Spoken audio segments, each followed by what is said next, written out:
Bapa di surga, kami berterima kasih untuk segala-galanya. Kehidupan ini kami sadar betapa berharganya, di mana rencana keselamatan sudah direncanakan, sudah dijalankan, dan hanyalah bagian kami sebagai manusia lah yang untuk memilih dan menerima semua konsekuensi hasil pilihannya. Itulah keselamatan kami. Rencanamu ialah untuk kami hidup selama-lamanya di dalam semesta alam kerajaanmu yang tidak ada dosa. Dan kami mau menjadi bagian daripada kerajaan itu, tapi bukan hanya mau menjadi bagian, tetapi kami sadar kami perlu memiliki karaktermu, the end of the law. Dan hanya dengan karakter itu diberikan dan kami mengungkapkannya dalam kehidupan kami lah, dan tidak mau melepaskannya sekalipun maut mengancam.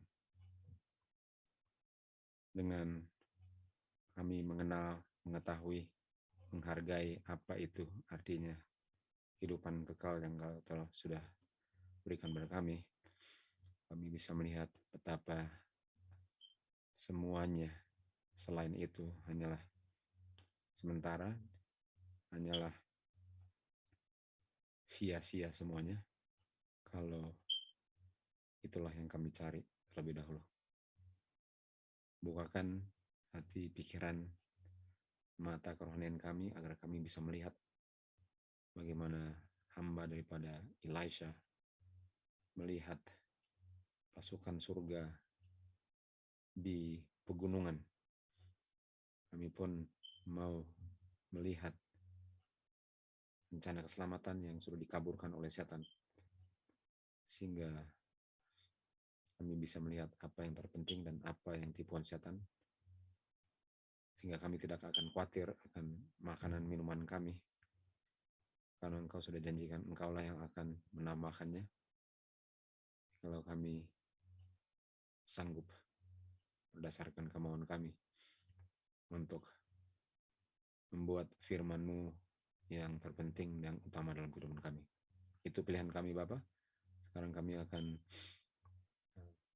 membagikan pelajaran ini, dan kiranya hati, pikiran yang perlu mendengarkannya dan membutuhkannya bisa dijangkau. Kuasa roh mulai yang akan menempatkan kabaran ini dalam hati mereka yang sangat dibutuhkan. Kami tahu juga setan bekerja keras untuk menghalang-halang dengan cara apapun, tapi kehendak-Mu yang jadi, kabaran ini tidak akan bisa dihalang-halang untuk mencapai tujuannya. Dan kami yakin itu, karena kami serahkan semua ini ke dalam tangan-Mu saja. Inilah doa kami, Bapa. Sebelum kami mulai pelajaran ini, jadilah kehendak-Mu. Doa ini kami sampaikan kepadamu di dalam nama anak-Mu yang tunggal satu-satunya, the only begotten Son, Christ, Son of the living God. Amen. Oke, saya sudah mute, oke?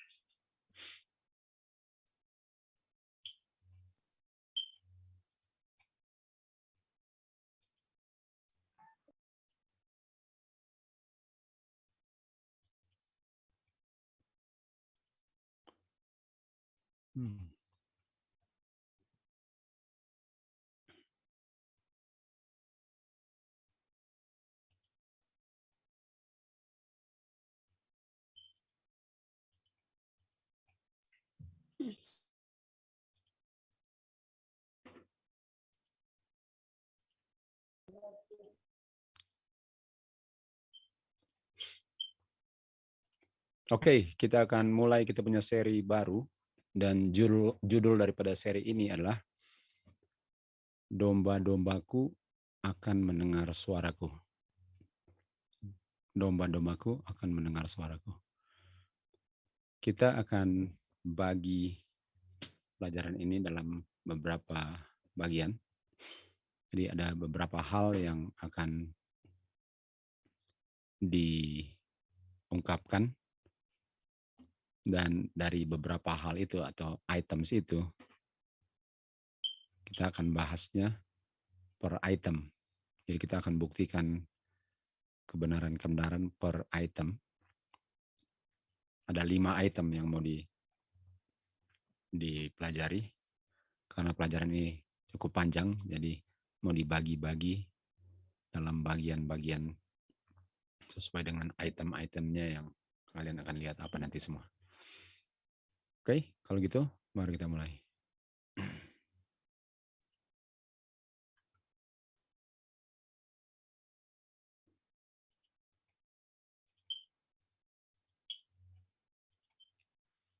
Oke, jadi judulnya sekali lagi, domba-dombaku atau dombaku akan mendengar suaraku. Dombaku akan mendengar suaraku. Tentu saja kalau bukan dombanya, nggak akan mendengar suaranya kan. Karena yang akan mendengar suaranya hanyalah dombaku atau dombanya Kristus. Oke. Oke, kita mulai dengan Yohanes 10 ayat 16. Oke. Yohanes 10 ayat 16. Di sini katakan, aku punya domba-domba yang lain. Jadi domba yang lain ini adalah dombanya Kristus yang tidak berada di dalam kandang ini. Jadi ada domba-domba Kristus tapi di luar kandang. Mereka atau domba-domba yang lain ini perlu untuk aku bawa masuk ke dalam kandangku. Dan mereka akan mendengar suaraku. Mereka akan mendengar suaraku. Dan akan hanya ada satu kandang dan satu gembala. Okay. Akan hanya ada satu kandang dan satu gembala. Jadi kita lihat di sini bahwa suara Tuhan itu perlu dikenal. Suara gembala perlu dikenal. Dan kita tahu untuk mengenal suara, kita nggak bisa satu kali dengar, lalu sudah mulai mengenalnya. Dan kita tahu adalah suara itu adalah roh, firman. Jadi saya nggak akan dengar suara, saya akan kenal suaranya dari firmannya. Karena kita tahu adalah Yohanes 6 ayat 66 dikatakan, perkataan-perkataan yang aku ucapkan kepadamu itu adalah roh dan kehidupan. Jadi roh, kehidupan, suara. Suara itu firman. Firman itu adalah spirit. Artinya kita perlu mempelajari firman Tuhan. Kita harus lebih sering kita mempelajari firman Tuhan, lebih kita mengenal suara Tuhan. Dari perkataan-perkataannya yang dituliskan atau diungkapkan dalam yang kita tahu sebagai Alkitab dan tulisan-tulisan Roh Nubuat. Jadi domba-domba Tuhan, walaupun mereka di luar kandang, mereka akan mengenal suara Tuhan karena mereka juga mempelajari firman Tuhan. Walaupun mereka mempelajarinya di luar kandang. Dan dengan mereka mendengar suara daripada gembala yang mereka sudah kenal, dari mereka mempelajari akan firman-Nya, mereka akan mengikuti perintah daripada suara yang mereka dengar, dan mereka akan keluar dari kandang di mana mereka berada, dan mereka akan bergabung dengan domba-domba Tuhan dan gembala di kandangnya gembala, sehingga hanya ada satu kandang dan hanya ada satu gembala. Nah, kita lihat di sini di Wahyu 18:4. Apa suaranya? Apa suara yang didengar dari gembala? Yang memanggil dombanya yang di luar kandang untuk masuk ke dalam kandang gembalanya. Wahyu 18:4 dikatakan, suara yang didengar adalah keluarlah daripada kandang di mana kamu berada. Keluar dari situ. Dan kita tahu kandang yang bukan kandang gembala di mana sekarang domba-domba Tuhan berada di situ adalah Babylon. Jadi suara itu memanggil domba-domba Tuhan keluar daripada Babylon. Karena dikatakan di sini, keluarlah daripada dia, my people. Nah, kalau bilang my people ini sama dengan my sheep. Umat-umatku sama dengan domba-dombaku. Artinya suara yang didengar dan dikenal domba Tuhan yang berada di luar kandang adalah keluarlah daripada Babylon. Domba-dombaku atau umat-umatku. Pertanyaannya, kenapa mereka sudah harus keluar? Kenapa mereka perlu keluar? Kenapa saat itu mereka perlu keluar? Dan kenapa baru dipanggil? Kenapa baru dipanggil? Ini jawabannya. Karena, ini penyebabnya. Karena dosa Babylon sudah mencapai surga. Artinya di saat dosa Babylon sudah mencapai surga atau cawan kejahatan dosanya sudah penuh, di situ umat Tuhan dipanggil keluar. Jadi umat Tuhan nggak akan dipanggil, atau domba Tuhan nggak akan dipanggil keluar dari Babylon, kalau cawannya Babylon belum penuh. Nanti di saat cawannya Babylon penuh, dosanya sudah mencapai surga, baru domba Tuhan atau umat Tuhan dipanggil keluar oleh suara Tuhan kan, suara gembala, untuk keluar dari Babylon. Oke? Jadi jangan lupa itu, bahwa dipanggil keluarnya di saat dosanya sudah mencapai surga atau sudah penuh. Oke, kita lanjut kutipan berikut sekarang.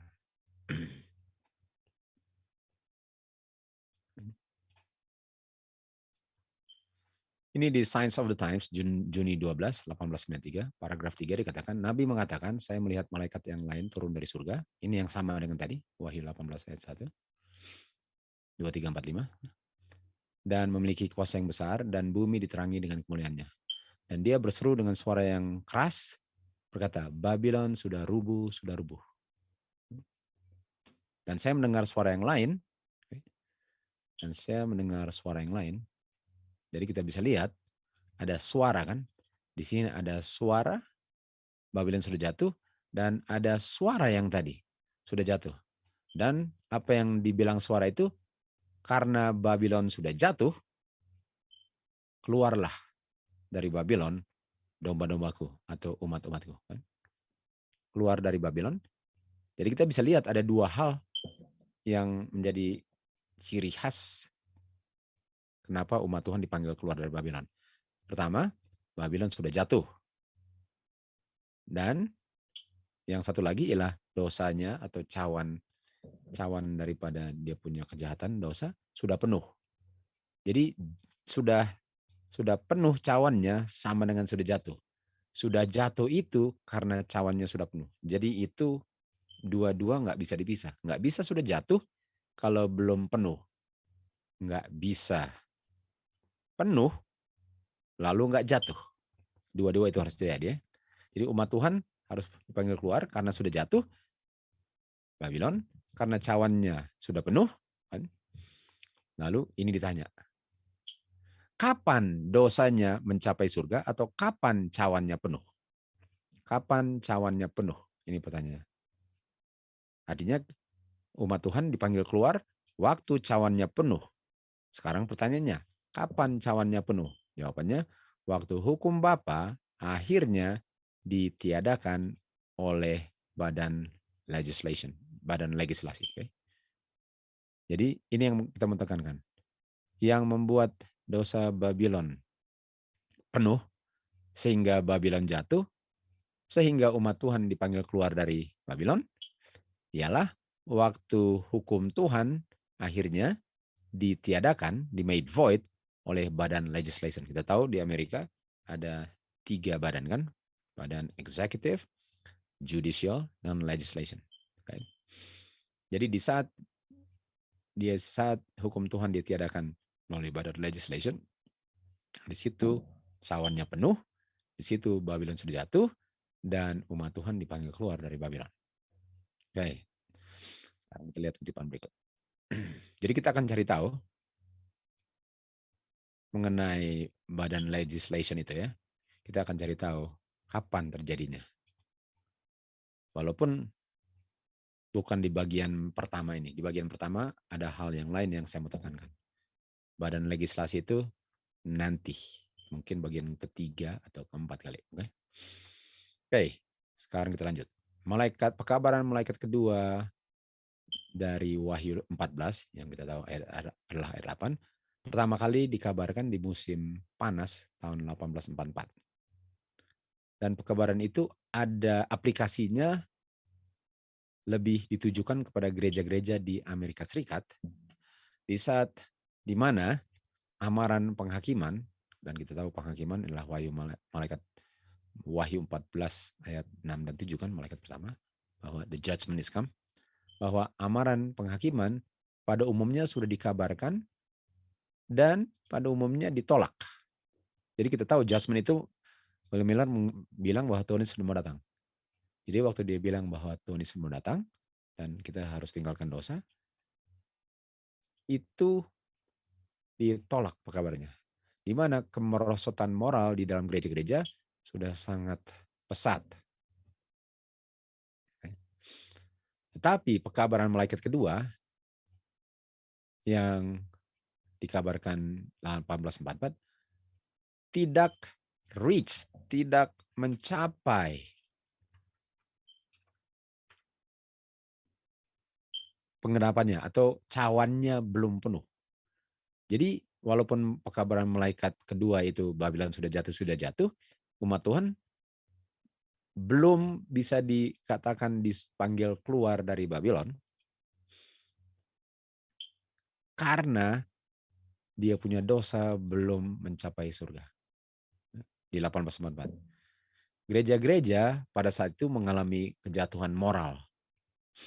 Jadi jatuhnya itu moral. Artinya boleh dikatakan bahwa jatuh moralnya belum komplit, kan? Bahwa Babylon fallennya belum sampai di tanah, boleh dikatakan. Artinya sampai di tanah itu sama dengan sampai di surga. Dosanya sampai di surga, jatuhnya sampai di tanah. Itu kerjasama. Sementara mereka tetap melanjutkan penolakan mereka akan kebenaran yang khusus ini untuk masa kini yang diberikan, mereka jatuhnya tambah lama tambah mendekati tanah. Tapi belum jatuh sampai tanah. Belum dibilang Babylon sudah jatuh sampai tanah. Okay. Karena kalau dikatakan Babylon sudah jatuh, itu karena dia membuat semua bangsa minum anggur murka percabulannya. Tapi dia belum membuat semua bangsa minum anggur percabulannya. Artinya dosanya belum sampai di surga, jatuhnya belum sampai ke tanah, semua bangsa belum dimabukkan oleh anggur percabulannya. Belum dia membuat semua bangsa minum anggur percabulannya. Roh kompromi dengan dunia, roh ketidakpedulian akan pekabaran-pekabaran yang menguji untuk masa ini ada di dalam gereja-gereja dan tambah lama tambah pesat di gereja-gereja yang mengaku gereja Protestan di seluruh bangsa-bangsa Kristen.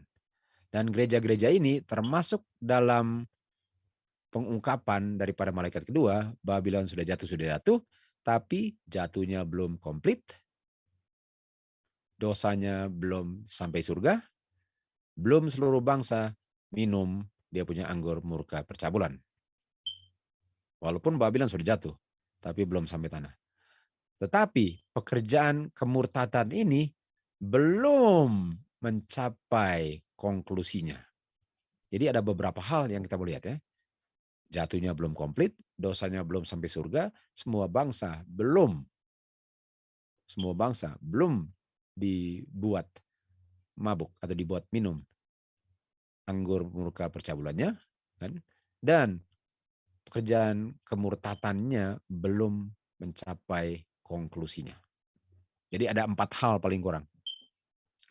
Ada 4 hal yang kita lihat, dan kita akan tambah nanti fornication juga, percabulan antara gereja dengan kuasa pemerintahan sipil atau state. Tapi dari sini kita bisa lihat 4 kan. Itu yang kita akan buktikan nanti. Kita akan buktikan satu persatu. Apakah ini sudah terjadi? Apakah ini sudah terjadi? Apakah ini sudah terjadi? Dan kalau terjadinya harus sama-sama. Maksudnya waktu di Wahyu 18 dikatakan Babylon sudah jatuh, umat Tuhan dipanggil keluar karena dosanya sudah sampai surga. Kalau dosa sudah sampai surga, artinya jatuhnya sudah sampai tanah, artinya semua bangsa sudah minum, artinya pekerjaan kemurtatan apostasinya sudah konklusi, artinya dia sudah bercabul. Walaupun kita belum bahas percabulannya di sini. Oke. Jadi kita katakan Alkitab mengatakan bahwa sebelum kedatangan Tuhan Yesus, setan akan bekerja dengan segala kuasa, tanda-tanda, dan keajaiban dengan tipuan-tipuan mujizatnya. Okay. Dan mereka yang tidak menerima the end of the law daripada kebenaran, atau mereka yang tidak menerima hukum, mereka yang hanya memelihara the letter of the law, tetapi bukan the spirit of the law, agar mereka bisa selamatkan, akan dibiarkan untuk menerima tipuan yang dahsyat. Sehingga mereka akan percaya yang bohong. Mereka akan percaya dusta karena mereka tidak memiliki roh Tuhan, karena roh Tuhan itulah yang membuat orang tidak berdosa. Karena roh Tuhan itulah yang membuat orang itu bisa lihat kebenaran itu, sehingga dia bisa menerimanya dan tidak dibinasakan. Hanya roh Tuhan itulah yang membuat orang itu bisa menurut hukum Tuhan. Dan kalau saya tidak memiliki roh, love adalah buah roh, dan saya tidak memiliki itu, saya nggak bisa melihat kebenaran firman Tuhan itu. Saya hanya bisa memelihara tulisan-tulisan dia punya firman Tuhan, the letter of law, bukan the spirit of law. Dan saya akan menerima tipuan yang dahsyat, sehingga saya akan percaya yang bohong. Hanyalah kalau sudah mencapai kondisi ini, atau strong delusion, hanyalah kalau gereja sudah menerima tipuan dahsyat ini, akan reach, akan sampai kan, hanyalah waktu gereja memiliki kondisi tertipu seperti ini, dan persatuan gereja dengan dunia sudah fully accomplished, barulah jatuhnya Babylon complete. Dan pengenapan daripada Wahyu 14 ayat 8, ayat kedua di 1844, masih di masa depan 1844. Jadi ada beberapa hal yang kita melihat dan kita akan bahas dalam seri ini. Satu persatu akan dibuktikan sudah terjadi di waktu yang bersamaan. Well, progresnya kita akan lihat dari sudut pandangan yang berbeda masing-masing. Tapi semuanya digenapi pada waktu yang bersamaan. Oke, jadi mari kita lihat jatuhnya Babylon. Ada beberapa hal yang kita membahas tentang jatuhnya Babylon. The complete fall, jatuh yang lengkap daripada Babylon, seluruh bangsa minum anggur murka percabulannya. Nomor 2, pekerjaan apostasinya, murtadnya. Atau yang ketiga, tipuan dahsyat, strong delusion. Nomor 4, persatuan gereja dengan dunia atau fornication yang kita baru lihat ini. Dan yang kelima, dosanya sudah sampai ke surga waktu hukum Tuhan ditiadakan oleh badan legislation. Ini semua harus dipenuhi sebelum Babylon boleh dikatakan jatuh dengan sempurna. Ini semua harus dipenuhi, digenapi sebelum umat Tuhan di Babylon dipanggil keluar. Ya. Jadi umat Tuhan dipanggil keluar kalau ini semua sudah digenapi. Nggak bisa belum digenapi lalu dipanggil keluar. Oke. Mari kita lihat penggenapannya. Oke. Walaupun kita akan fokus di satu hal dari sini. Dari 5 ini, hari ini kita akan hanya bahas salah satunya. Oke. Dan besok dan selanjutnya kita akan bahas masing-masing poinnya. Wahyu 18:1. Setelah ini saya melihat malaikat yang lain turun dari surga, memiliki kuasa yang besar, dan bumi diterangi dengan kemuliaannya. Dan malaikat ini berseru dengan suara yang keras. Ini kita voice ya kan. Yang dia bilang apa? Babylon yang besar itu jatuh. Dan jatuh. Nah kalau sudah jatuh artinya semua bangsa sudah minum. Ayat 3, dia bilang apa? Karena semua bangsa sudah minum anggur percabulannya. Sudah ini. Jadi ini sudah terjadi nomor 1. Maksudnya ayat ini bilang bahwa nomor 1 sudah digenapi. Lalu dia sudah melakukan fornication. Okay? Ini fornication. 4 sudah. Nah kita akan buktikan satu persatu. Saya hanya bilang bahwa Wahyu 18 bilang, artinya Wahyu 18 lah penggenapan daripada 5 points ini ya. Jadi katakan Babylon sudah jatuh karena semua bangsa sudah minum, nomor 1 punya poin, dan adalah tempat kediaman iblis-iblis, tempat daripada roh-roh yang najis, sangkar burung yang kotor dan jahat. Okay? Ini semua. Lalu dibilang semua bangsa sudah minum anggur murka percabulannya. Itu nomor 1, kalau percabulan itu nomor 4. Kan? Dan raja-raja bumi sudah melakukan percabulan dengan dia. Oke. Jadi di Wahyu 18 kita bisa lihat ada poin nomor 1 dan poin nomor 4 kita lihat di situ. Walaupun kita akan lihat yang lain lagi, kan? Semuanya saya janji, saya mau bilang semuanya terjadinya pada Wahyu 18. Wahyu 18 membuktikan semuanya terjadi. Oke.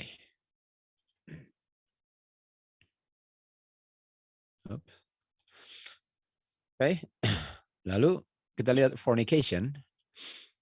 Kita lihat fornication adalah gereja dan state bergabung. Gereja dengan kuasa sipil pemerintahan bergabung, oke? Itu fornication. Oke, lalu kita akan lanjut lagi di Wahyu 18 ayat 4 kan? Tadi Wahyu 18 ayat 1, 2, 3, 4. Lanjut. Dan ayat 5. Di sini dikatakan, dan saya mendengar suara yang lain. Kita dengar suara lagi kan? Dan suara yang lain bilang apa? Keluarlah umatku dari Babylon. Keluar. Nah, kan? Ini dia. Ini harus keluar kan? Kenapa dipanggil keluar? Karena semua bangsa sudah minum dan sudah melakukan fornication. Kan? Dan dosanya sudah mencapai surga. Jadi kita lihat 3 points di sini. 3 dari 5 sudah diungkapkan di Wahyu 18. Jadi sudah jatuh, panggil keluar, karena semua bangsa sudah minum anggur percabulan, karena hubungan church dengan state sudah terjadi, dan dosanya sudah mencapai surga, itu sebabnya jatuh dan dipanggil keluar.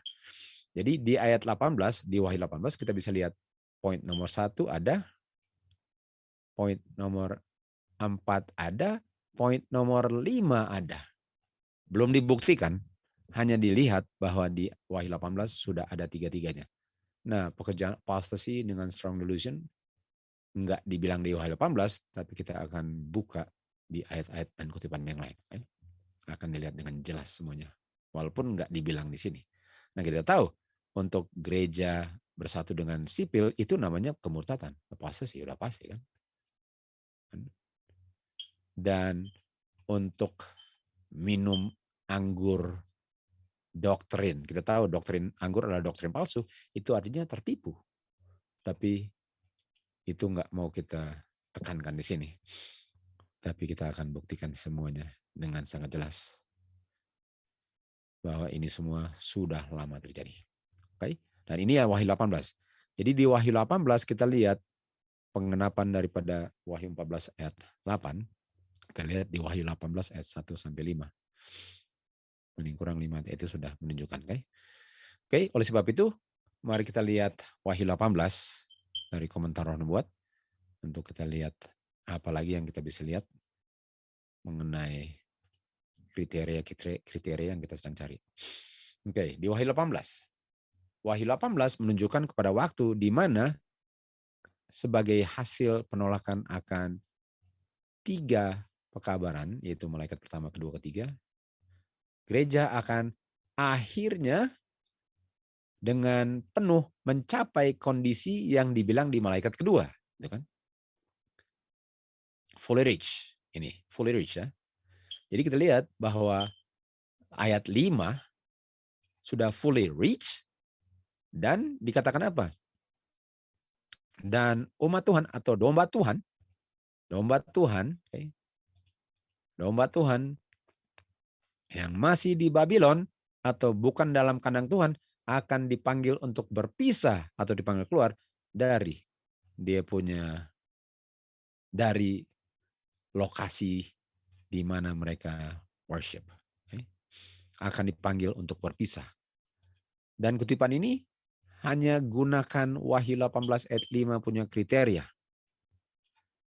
Ini kan, dia hanya menggunakan Wahyu 5 punya kriteria untuk panggil keluar. Artinya, Wahyu 18 ayat 5 itu mencakup semuanya. Kita sudah lihat tadi, 1 sudah digenapi, maksudnya 1 ada di, saya belum bilang digenapi ya, ada ciri khasnya, kriterianya ada di Wahyu 18, 1, 4, 5, tapi 5 ini melambangkan semua. Kalau hanya bilang 5, umat Tuhan sudah dipanggil keluar. Baik. Hanya bilang 5, umat Tuhan sudah dipanggil keluar. Oke, tapi kita akan buktikan semua itu. Lalu dikatakan, ini adalah pekabaran terakhir. Nah, kalau ini pekabaran terakhir, dan kalau domba Tuhan nggak mau keluar, itu buktinya dia bukan domba Tuhan. Karena nggak bisa menunggu pekabaran yang lain kalau nggak akan ada pekabaran lagi. Artinya kalau saya sudah lihat bahwa semua points-nya sudah digenapi, ya, dan dengan sudah digenapi, saya tetap nggak mau keluar, dan saya masih menunggu waktunya nanti untuk keluar, sementara nggak ada pekabaran lagi, karena ini pekabaran terakhir, akhirnya saya akan binasa. Inilah pekabaran yang terakhir yang akan pernah diberikan kepada dunia, dan akan menghasilkan tujuannya. Lalu dibilang sini. Jadi sudah fully rich. Poin kelima, waktu mereka yang tidak percaya kebenaran tetapi cinta dosa, 2 Tes 2:12, akan diizinkan atau dibiarkan untuk menerima tipuan yang dahsyat. Ini kan poin keberapa tadi? Poin kedua atau 3 kan? Akan menerima tipuan yang dahsyat untuk percaya yang bohong. Lalu apa? Terang kebenaran akan menyinari semua yang hatinya terbuka untuk menerima pekabaran ini. Jadi di saat dosanya sudah mencapai surga, dan di saat mereka sudah percaya bohong, umat Tuhan akan dipanggil keluar, dan semua yang jujur di dalam Babylon akan menerima pekabarannya, dan semua anak-anak Tuhan yang masih di Babylon akan mendengar dan menurut panggilannya, yaitu keluarlah daripada Babylon, umat-umatku atau domba-dombaku. Jadi kita sudah bisa lihat lagi bahwa rich, strong delusion. Terulang kembali. Panggil keluar. Dan akan ada yang panggil keluar. Ada yang akan terima. Yang akan terima adalah domba Tuhan. Artinya kalau nggak terima, itu buktinya itu bukan domba Tuhan.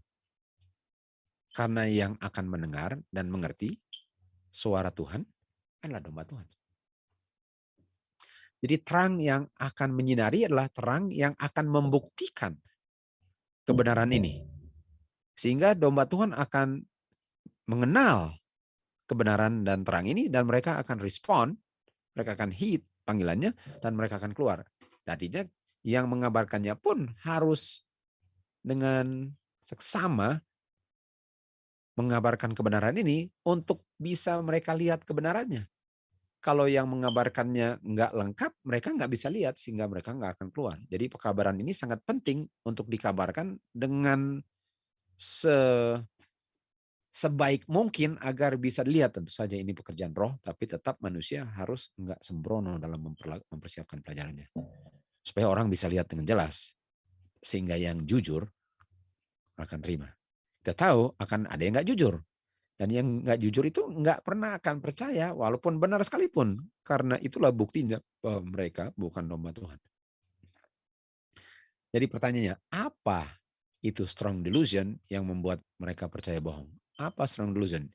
Jadi dari points-points yang tadi, ada 5 points tadi, 5 items yang kita sudah lihat, kriteria untuk jatuh dan panggil keluar, kita mau ambil poin ketiga ya, poin ketiga, strong delusion. Jadi hari ini kita hanya akan bahas poin ketiga.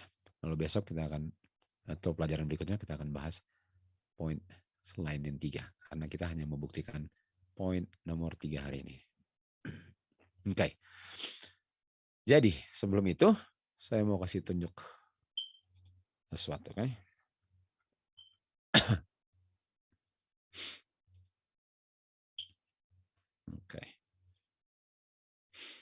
Oke, kita bisa lihat di sini bahwa di sini kita lihat ada kandang Tuhan, di sini kandang yang lain selain kandang Tuhan. Oke. Ada 2 macam kandang. Dan kita bisa lihat di kandang Tuhan warnanya hijau, di kandang yang lain ada umat Tuhan yang warnanya hijau dan warna kuning yang bukan domba Tuhan. Jadi mari lihat kriteria yang perlu dipenuhi. Oke, kita lihat di Wahyu 14 ayat 8. Di Wahyu 14 ayat 8. Babylon jatuhnya belum komplit. Jadi belum bisa dipanggil umat Tuhan keluar. Karena ini Wahyu 14, bukan Wahyu 18. Jadi Wahyu 14:8 belum komplit. Walaupun sudah Babylon, tapi jatuhnya belum sampai di tanah. Dosanya belum sampai surga, kemurtatannya belum lengkap, fornication-nya belum dibilang fornication untuk dibilang jatuh, kan? Dan dosanya belum sampai surga. Oke. Lalu apa yang terjadi? Oke, di Wahyu 18 sekarang. Karena sekarang sudah Wahyu 18, artinya jatuhnya Babylon sudah komplit. Sudah komplit. Dan kita tahu seluruh bangsa sudah minum anggur murka percabulan yang membuat komplit kan. Dan kemurtatan sudah terjadi. Untuk dibilang Babylon punya jatuh sudah komplit. Dan strong delusion, tipuan besar sudah terjadi. Dan terjadi fornication, hubungan gereja dengan sipil, sudah terjadi. Dan dosanya sudah mencapai surga. Sudah semua. Ini yang membuat Babylon sudah jatuh dengan komplit. Dan apa yang harus terjadi berikut? Tentu saja umat Tuhan harus dipanggil keluar. Umat Tuhan harus dipanggil keluar. Dan di saat umat Tuhan dipanggil keluar, kita sudah tahu siapa yang akan keluar. Bukan yang warna kuning, yang warna hijau. Betul. Warna hijau keluar. Warna hijau akan keluar. Kenapa? Karena dia adalah domba Tuhan yang mengenal suara daripada yang memanggilnya. Yang mengenal firman Tuhan, mengenal roh Tuhan, mengenai mempelajari firman Tuhan, dan dia kenal suara yang dia perlu dengar. Oke? Jadi itu adalah bagaimana keluarnya domba Tuhan dari kandang yang bukan kandang Tuhan. Oke, jadi sekarang kita akan lanjut untuk mempelajari bagian daripada strong delusion. Apa itu strong delusion yang membuat umat Tuhan dipanggil keluar? Oke.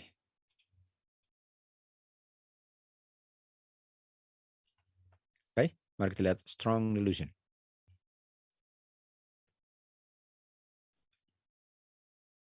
Oke.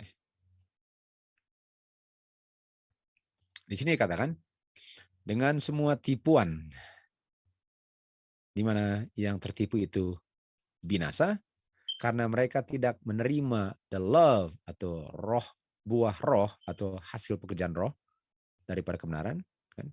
Karena mereka tidak tidak memiliki righteousness of God, karena mereka tidak memenuhi the end of the law. Oleh sebab itu, Bapa akan mengirim tipuan besar agar mereka sekarang percaya yang bohong. Agar mereka percaya yang bohong. Jadi yang bohong dibilang benar, yang benar dibilang bohong. Ini namanya strong delusion. Nah pertanyaannya, apa itu strong delusion yang membuat Babylon jatuh? Di mana umat Tuhan dipanggil keluar. Apa itu strong delusion? Oke.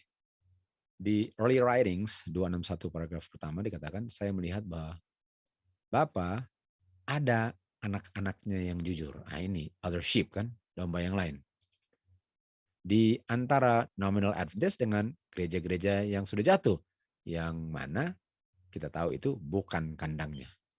Jadi ada umat Tuhan, domba Tuhan, di kandang yang bukan kandang gembala, yaitu Kristus. Dan kandang yang bukan gembala punya kandang itu adalah gereja Advent nominal dan gereja-gereja yang sudah jatuh. Fallen churches yang lain. Dan sebelum laknat atau kutuk Daniel 12 ayat 1 dicurahkan, pendeta-pendeta dan anggotanya akan dipanggil keluar dari gereja nominal Adventist dengan gereja-gereja yang sudah jatuh. Dan akan dengan senang menerima kebenaran. Lihat ini ya. Kenapa mereka senang terima kebenaran? Karena mereka receive the love of the truth. Jadi mereka memiliki roh yang sama sehingga mereka mencintai kebenaran. Dan kalau memang kebenaran yang didengar, mereka akan terima. Tetapi yang sudah tertipu, mereka akan tolak yang benar karena yang benar sudah jadi salah dan yang salah sudah jadi benar. Dan itu adalah tipuan delusion yang sangat keras. Jadi mereka dengan senang menerima kebenaran karena mereka receive the love of the truth. Setan tahu ini. Setan tahu bahwa umat Tuhan, domba Tuhan yang masih di luar kandang, di nominal Adventist dengan fallen churches akan dipanggil keluar. Setan tahu.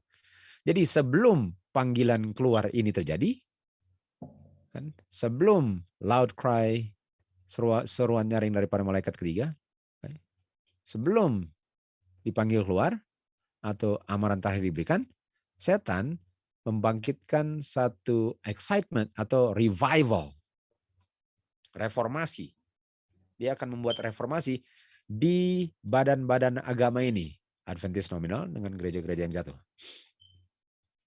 Agar mereka yang sudah tolak atau mereka yang tidak menerima the love of the truth, kan, mereka pikir bahwa roh Bapa masih bekerja dalam mereka. Setan mengharapkan untuk menipu, ya, kata lain tipu apa? Delusion. Delusion. Setan mau menipu. Setan harap untuk menipu. Delusion. Ini strong delusion. Dan umat Tuhan yang cinta kebenaran nggak bisa tertipu karena they receive the love of the truth. Dan dia mau menipu yang honest. Yang kita tahu honest adalah domba Tuhan. Nggak bisa domba Tuhan tertipu karena ini persoalan menerima the love of the truth atau tidak. Dan membuat mereka berpikir bahwa roh Tuhan masih bekerja dalam gereja-gereja ini. Nominal Adventist dengan gereja yang lain. Jadi kalau berpikir, nah sekarang saya tanya, kalau dia pikir seperti di Daniel 7 ayat 25, 7:25, dikatakan bahwa dia pikir untuk merubah times dengan laws. Tapi apakah dengan dia pikir dia sudah rubah? Enggak. Jadi dengan saya pikir bahwa roh Tuhan ada di sini, apakah itu artinya roh Tuhan berada di sini? Enggak. Artinya mereka sudah apa? Sudah tertipu. Karena mereka nggak bisa mengenal roh Tuhan kalau yang mereka pikir roh Tuhan bukan roh Tuhan. Itu namanya strong delusion. Untuk nggak bisa membedakan roh Tuhan dengan roh iblis, untuk nggak bisa membedakan buah roh Tuhan, buah roh Tuhan dengan buah roh kegelapan, itu tipuan besar. Untuk bilang bahwa pekerjaan Tuhan Yesus itu adalah pekerjaan setan, dan pekerjaan setan itu pekerjaan Tuhan, itu strong delusion. Karena mereka tidak keep the end of the law. Mereka tidak memiliki the righteousness of God. Mereka tidak memenuhi the righteousness of the law. Tetapi terang akan menyinari. Lihat ya. Lihat ini. Terang akan menyinari. Kita lihat di sini kan tadi. Terang akan menyinari. Di mana tadi kita lihat ada terang menyinari. Ini kan the light of the truth will shine. Kebenaran terang dan pekabaran ini apa? Come out over my people. Ini terang kebenaran. Jadi waktu setan mau tipu, umat Tuhan mengabarkan terang. Come out of my people. Dan hasil pekabaran terang itu, atau suara itu, semua yang jujur akan tinggalkan gereja-gereja ini. Fallen churches. Dan nominal Adventist, walaupun bilang fallen churches, nominal Adventist sudah fall juga kan. Dan mereka bergabung dengan remnant. Artinya umat Tuhan di akhir zaman namanya remnant. Jadi, apakah domba Tuhan yang bukan di kandang Tuhan, mereka tahu suara Tuhan waktu dipanggil keluar dengan melihat bukti-bukti kebenaran. Ya, itu sebabnya judulnya adalah domba Tuhan akan mendengar suara Tuhan. Domba Tuhan mengenal suara Tuhan, gembalanya, sehingga mereka akan mengikuti kemanapun domba panggil. Karena mereka kenal suara gembala mereka. Kalau gembala bilang tinggal di tempat, tinggal di tempat. Kalau gembala bilang keluar, mereka akan keluar karena mereka hidup berdasarkan setiap firman yang keluar dari mulut Tuhan. Bukan, oh tapi kayaknya, enggak ada kayaknya. Itu bukan suara Roh Kudus kalau kayaknya. Jadi, untuk tidak berada dalam kandang satu gembala ini ialah untuk berada di Babylon. Dan Babylon tadi adalah nominal Adventist dengan gereja-gereja lain yang jatuh selain nominal Adventist. Itu dia. Jadi, apa itu strong delusion? Well, nomor satu, walaupun ini bukan satu-satunya bukti ini ya, tapi salah satu bukti bahwa strong delusion adalah mereka nggak bisa membedakan roh Bapa dengan yang bukan. Karena mereka nggak mau keluar, karena mereka bilang, oh roh Bapa kerja di sini kok. Padahal itu bukan roh Bapa. Setan menyerupai roh Bapa sehingga mereka nggak bisa membedakan yang bukan dengan yang roh Bapa. Sehingga mereka nggak akan keluar. Sementara domba Tuhan, karena mereka mengenal roh Bapa, mereka mengenal buah-buahnya, mereka mengenal cara bekerjanya, mereka mengenal firman-Nya, mereka akan lihat bahwa ini bukan roh Bapa. Dan itu sebabnya mereka akan mendengar, menurut, dan keluar dari gereja-gereja yang adalah Babylon jatuh ini. Nah, sekarang. Itu salah satu tipuannya. Enggak mengenal roh Bapa. Mari kita lanjut.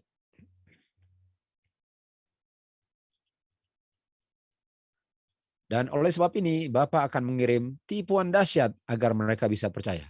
Dan tipuan dahsyatnya apa? Spiritisme adalah bohongan, a lie. Spiritisme adalah a lie. Jadi strong delusionnya apa? Spiritisme. Sama dan artinya sama dong. Waktu firman Tuhan bilang, roh Tuhan kan, firman Tuhan, roh Tuhan. Waktu firman Tuhan bilang, jangan makan, kamu akan mati. Hawa percaya yang lawannya roh Tuhan, seakan-akan itu roh Tuhan. Karena waktu setan melalui ular bilang, kamu kalau makan gak akan mati. Itu yang dia percaya.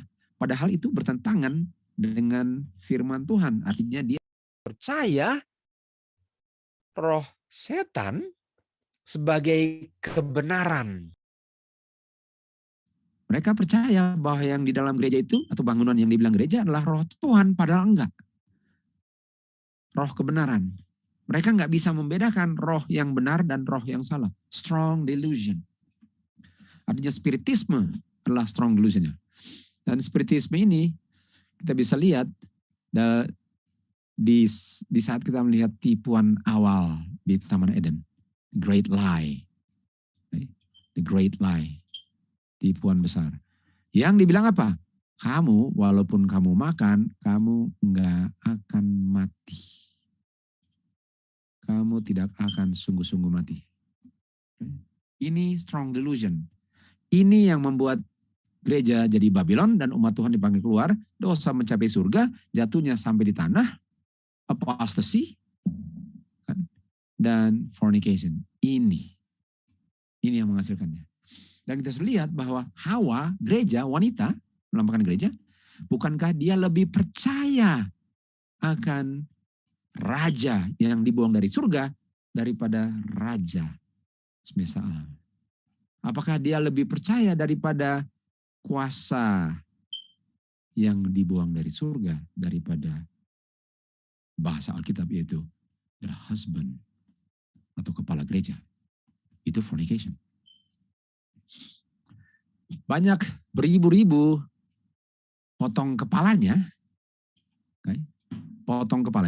dan hasilnya anggotanya atau tubuhnya tanpa Kristus sebagai kepalanya. Artinya ribuan orang menolak Kristus, sekarang anggotanya tanpa Kristus. Dan mereka sekarang dituntun oleh yang bukan tubuh, yang bukan kepalanya yaitu Kristus. Siapa yang menuntun mereka sekarang? Dengan saya menolak roh Tuhan, setan yang tuntun saya. Dengan saya berpikir bahwa Tuhan bekerja, roh Tuhan, roh Bapa bekerja dalam gereja, saya sebenarnya sedang dituntun, di-guide oleh roh setan. Itu strong delusion. Nggak bisa membedakan antara baik dan jahat. Nggak bisa membedakan antara roh Tuhan dan roh setan. Spiritisme.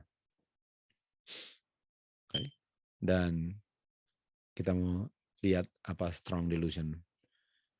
Spiritisme, oke?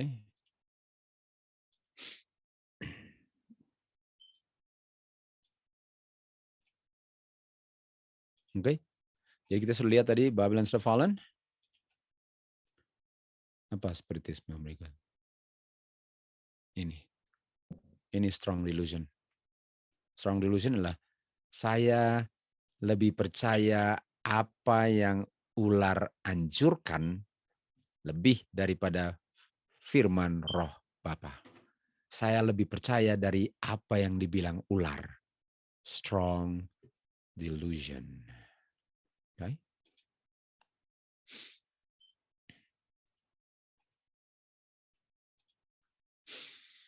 Oke, kita lanjut ke kutipan berikut.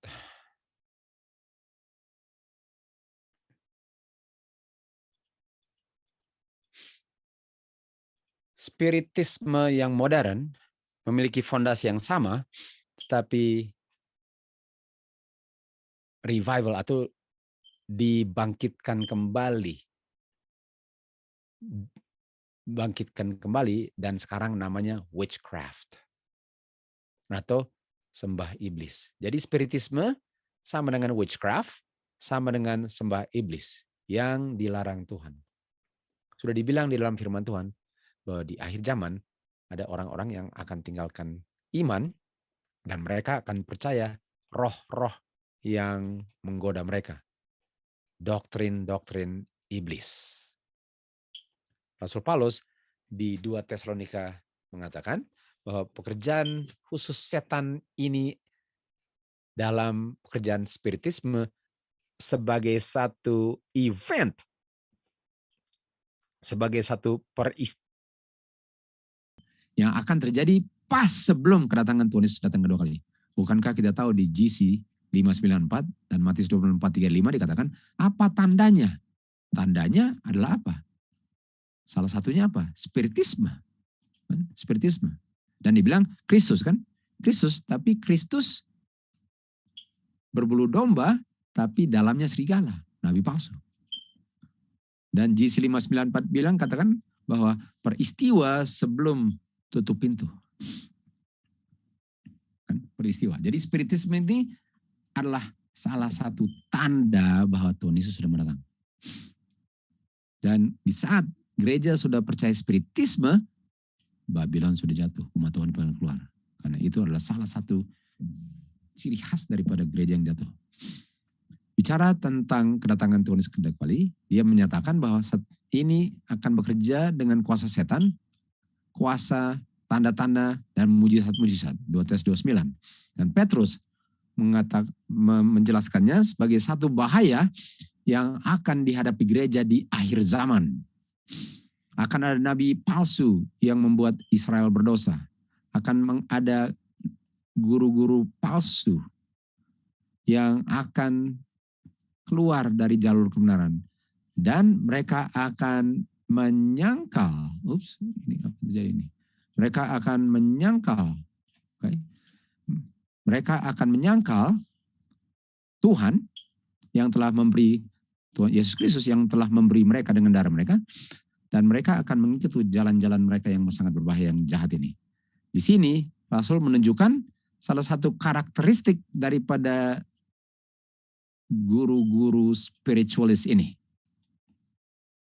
Apa karakteristik daripada guru-guru spiritisme, witchcraft dengan demon worship ini?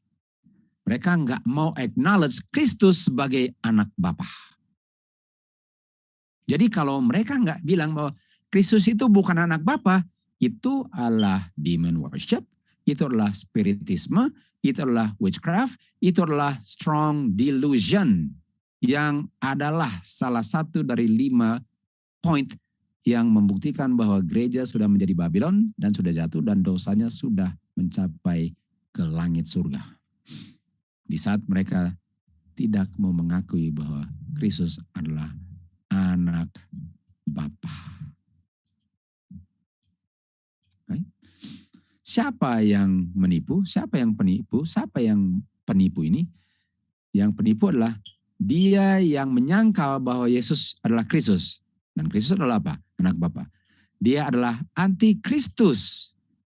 Dengan saya tidak mengaku bahwa Kristus anak Bapa, saya adalah antikristus.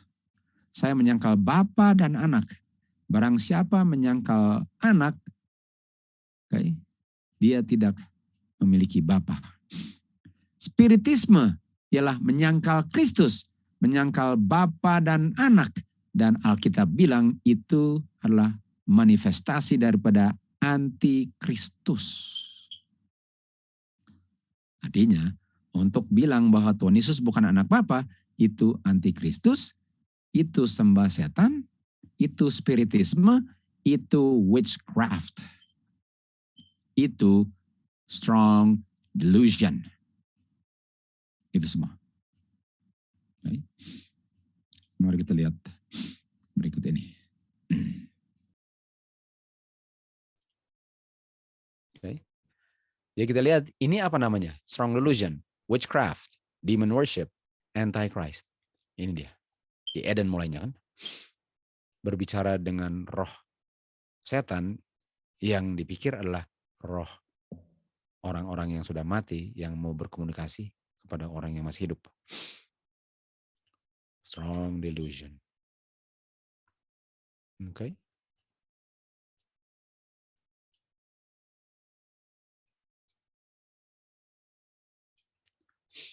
Kita lihat. Doktrin Adventist. God the Son. Nggak ada di Alkitab dan Roh Nubuat bilang God the Son. Yang dibilang adalah the Son of God. Di sini dikatakan God, eternal Son. Jadi eternal Son itu God, dia menjadi Yesus Kristus yang menjadi manusia. Jadi baru dibilang sini bahwa God the Son, padahal tadi dibilang the Son of God.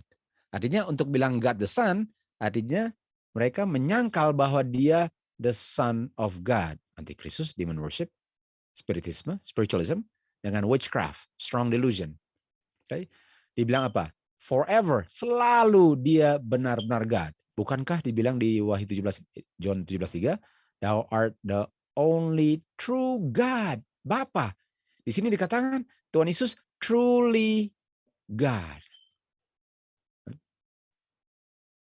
Jadi bisa dikatakan bahwa ini strong delusion. Ini spiritualism, witchcraft, antichrist. Karena menyangkal bahwa Tuhan Yesus anak Bapa. Right? Mari kita lihat di Council of Churches. God adalah Bapanya Kristus. Kristus adalah anaknya Bapa. Oke. Di sini dikatakan anak adalah God. Artinya anak posisinya sama dengan Bapa. Artinya dia bukan anaknya. Sementara di sini dikatakan God adalah Bapanya Kristus. Kristus adalah anaknya Bapa. Apakah sudah strong delusion? Sudah. Kisah 8:36, 37, 38. Sementara mereka dalam perjalanan, mereka sampai ke tempat di mana banyak air, dan seorang sida-sida berkata, lihat, di sini ada air. Apa yang menghalang-halang saya untuk dibaptis? Ayat 37. Dan Philip berkata, kalau kamu percaya dengan segenap hatimu, kamu boleh dibaptis. Dan dia bilang, saya percaya. Apa yang kamu percaya? Saya percaya bahwa Yesus Kristus adalah anak Bapa. Lalu dia dibaptis. Artinya, bisa nggak orang dibaptis kalau nggak percaya Tuhan Yesus adalah anak Bapa? Nggak bisa. Kalau dibaptis pun nggak tertulis namanya di surga. Karena dia menyangkal Bapa dan anak, dia percaya spiritisme, dia demon worship, dia witchcraft, dia strong delusion. Orang yang dibaptis harus percaya bahwa Tuhan Yesus adalah anak Bapa. Ini dia punya ciri khas.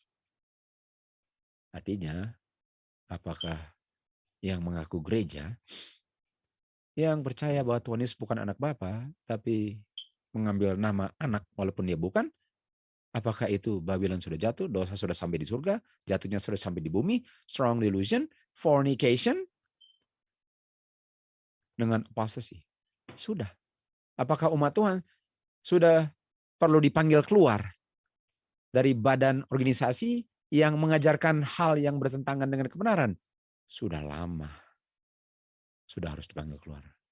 Dan umat Tuhan yang masih di dalam gereja yang bukan gereja Kristus, apakah mereka akan mendengar suara panggilan dengan bukti-bukti yang jelas, yang akan lebih jelas lagi akan dikabarkan? Iya. Tapi yang akan keluar hanya domba Tuhan. Karena kalau bukan domba Tuhan, mereka nggak bisa lihat kebenaran yang bukan main jelas benarnya. Karena memang bukan domba Tuhan. Oke. Kita lanjut. Mari kita lihat bukti-bukti. Mari lihat bukti-bukti di Alkitab ya. Bahwa Tuhan Yesus anak Bapa. Oke. Jadi kita harus banyak saksi bahwa Tuhan Yesus anak Bapa. Banyak saksi. Ibrani 12:1. Oke, nomor 1. Bapa yang bilang ini. Bapa bilang di Matius 3:17. Ini adalah anakku yang kukasihi. Oke. Kalau dia bukan anaknya, kenapa Bapa bilang dia anaknya? Oke. Itu Bapa yang bilang. Tuhan Yesus yang bilang sekarang, aku adalah anak Bapa. Yohanes 10:36. Setan bilang, kalau kamu anak Bapa, setan pun tahu dia anak Bapa. Karena dia mau anak Bapa menggunakan kuasa yang manusia yang mau ditolong nggak bisa gunakan.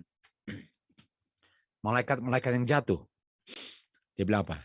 Jesus, engkau son of God. Malaikat-malaikatnya setan pun bilang dia anak Bapa. Nebukadnezar. Saya lihat bentuk yang keempat seperti anak Bapa. Nebukadnezar bilang anak Bapa. Murid-murid. Mereka datang ke laut dan sembah dia dan bilang, engkau adalah anak Bapa. The son of the living God. Okay? Murid-murid. Dan kita tahu Matius di Petrus kan bilang itu juga kan. Dan di Yohanes 6:9, the Son of the Living God. Okay? Jadi banyak sekali saksi untuk bilang bahwa dia anak. Dan kita belum bicara tentang roh nubuat, walaupun roh nubuat tadi sudah kan. Ini saksi-saksi menunjukkan bahwa Tuhan Yesus anak Bapa.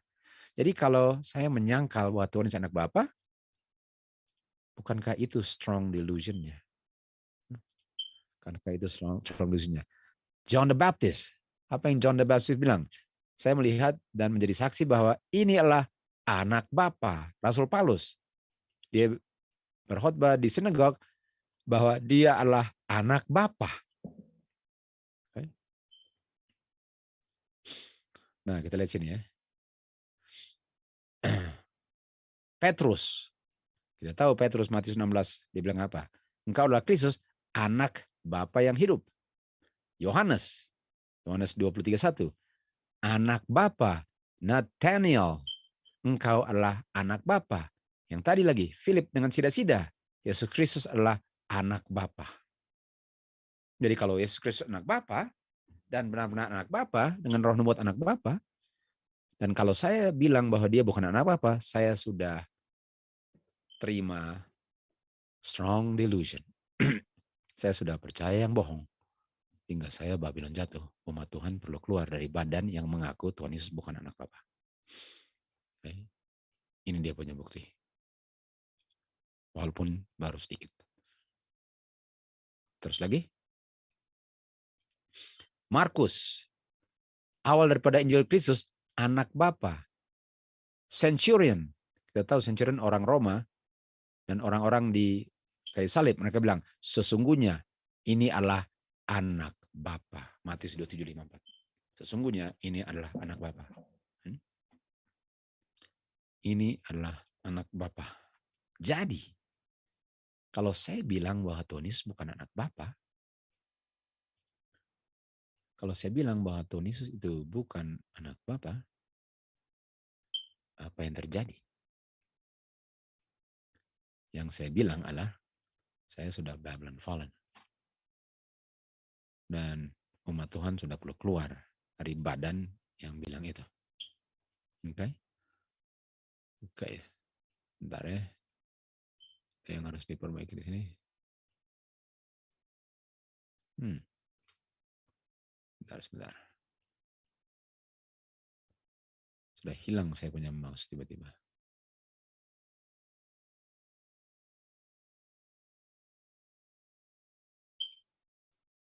Oke, dapat lagi. Oke, kita lanjut. Sekarang kita ke Wahyu 18:23. Di sini katakan, terang lilin tidak akan menyinari engkau lagi, suara bridegroom dan bride tidak akan didengar lagi di dalam engkau, dan pedagang-pedagang bumi pun, oleh sebab melalui kamu punya sorceries, semua bangsa ditipu atau believe a lie. Melalui sorceries, semua bangsa, all nations, minum anggur percabulan. Ingat itu? All nations tertipu dengan anggur percabulan.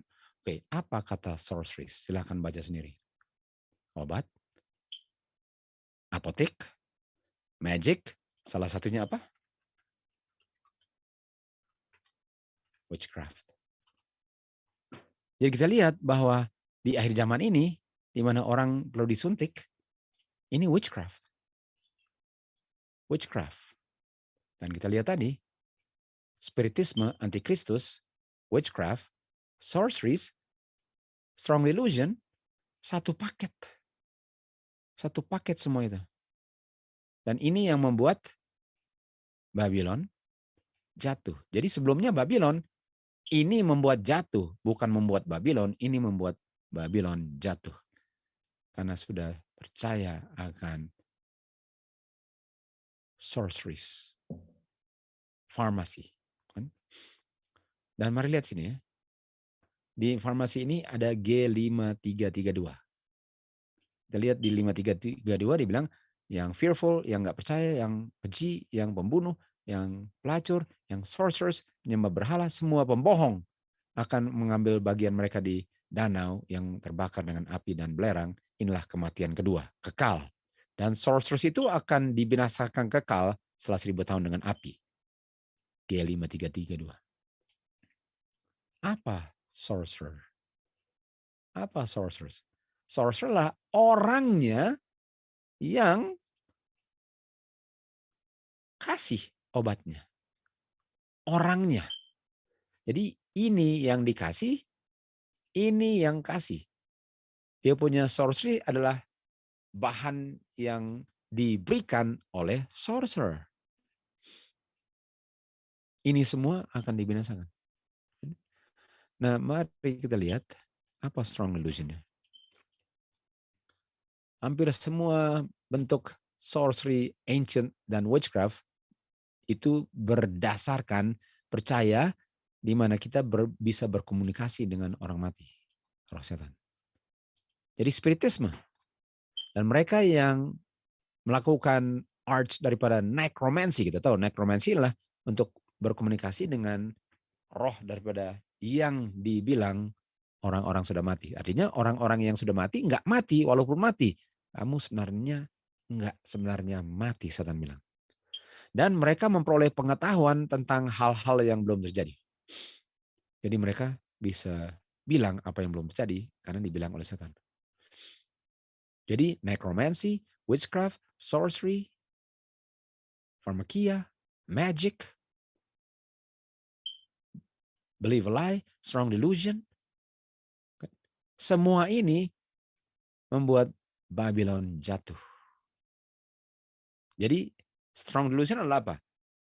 Nggak bisa membedakan roh Tuhan dengan roh iblis. Sehingga mereka pikir ini roh Tuhan. Sehingga mereka nggak mau keluar dari gereja. Yang dibilang gereja, padahal itu bukan roh Tuhan. Sama dengan 1844, ada orang-orang yang sembah di Ka'bah, di sanctuary, mereka pikir Tuhan, padahal yang mereka sembah setan. Itu adalah strong delusion. Lalu apa? Nggak percaya bahwa Tuhan itu anak Bapa. Ketiga, percaya sorceries, necromancy, witchcraft. Ini semua bikin strong delusion. Ini semua strong delusion. Kejadian 3 dan 4. Dan ular bilang kepada wanita, kamu sebenarnya nggak sungguh-sungguh mati.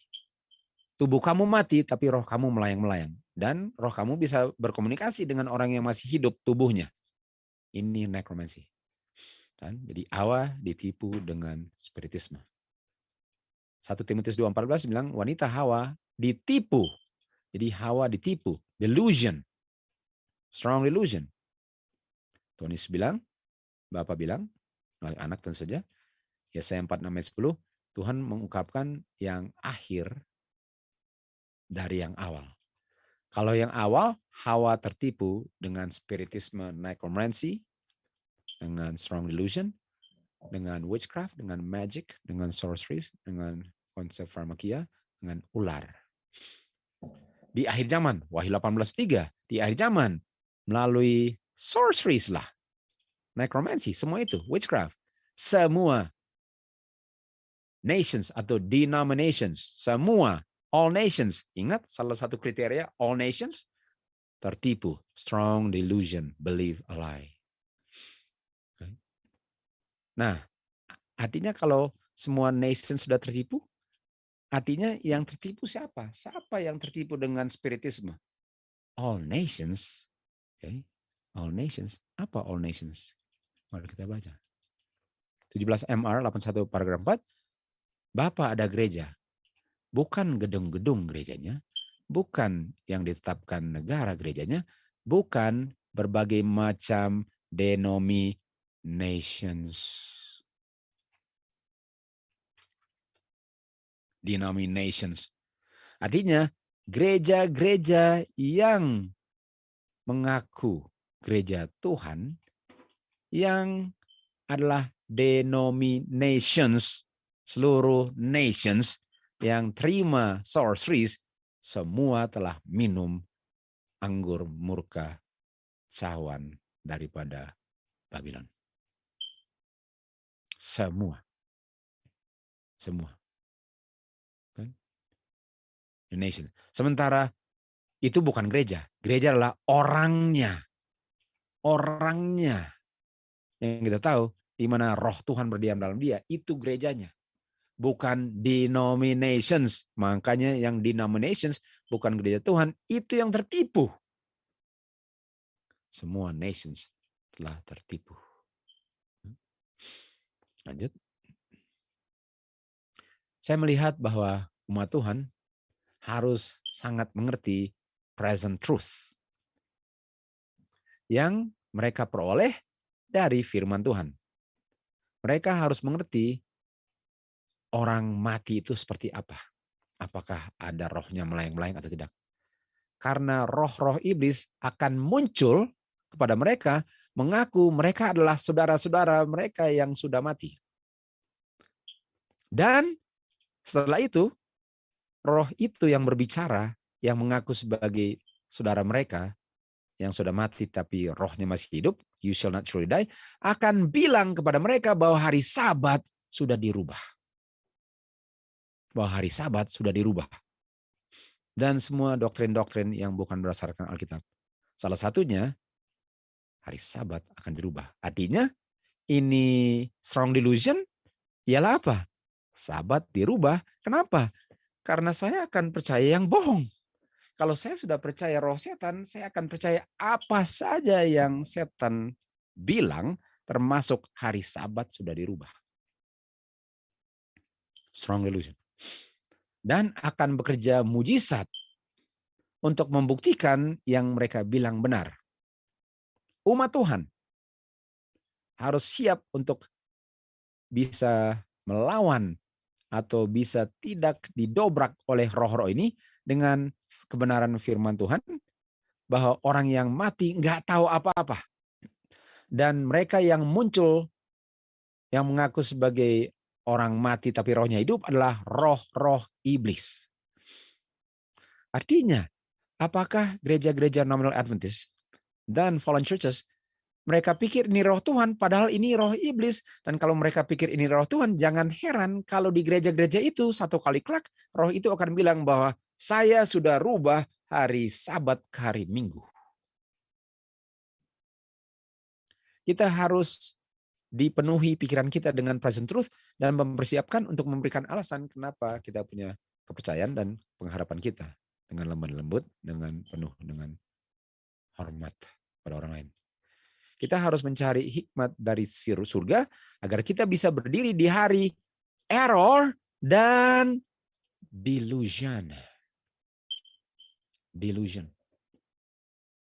Artinya, delusionnya adalah orang-orang sudah percaya roh setan dan pikir bahwa di gereja ada roh Kristus, makanya nggak akan keluar dari situ.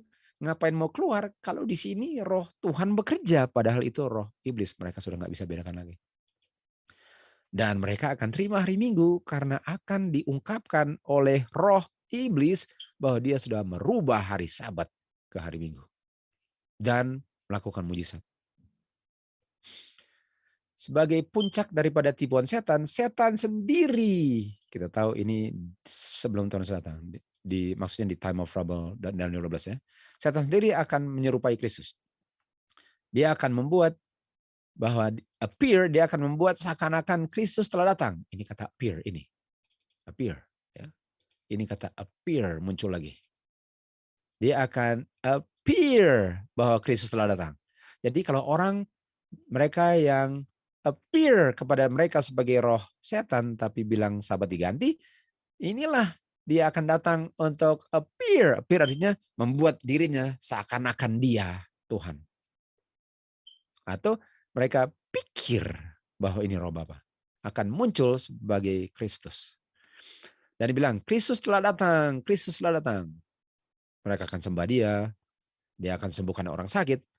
Lalu dia bilang, dia telah rubah hari Sabat ke hari Minggu. Dan orang-orang yang tidak mau menguduskan hari Minggu akan dibilang orang-orang yang mengkhianati atau menghujat namanya dengan nggak mau dengar karena Tuhan sudah rubah. Kenapa kamu masih berbakti hari Sabat? Kalau Tuhan sendiri yang sudah rubah dan ganti ke hari Minggu. Dan umat Tuhan yang tidak tertipu memiliki the love of the truth tidak akan tertipu. Dan yang tertipu adalah yang receive not the love of the truth. Dan dikatakan terus ini adalah strong delusion. Jadi walaupun setan belum datang dan menyerupai Kristus, tapi dia sudah datang melalui rohnya, melalui suntikan-suntikan. Lalu pikir bahwa di dalam gereja sudah ada. Lalu mengatakan bahwa Tuhan Yesus bukan anak Bapa. Ini sudah terima strong delusion semua. Dan kata lain strong delusion apa? Sorceries.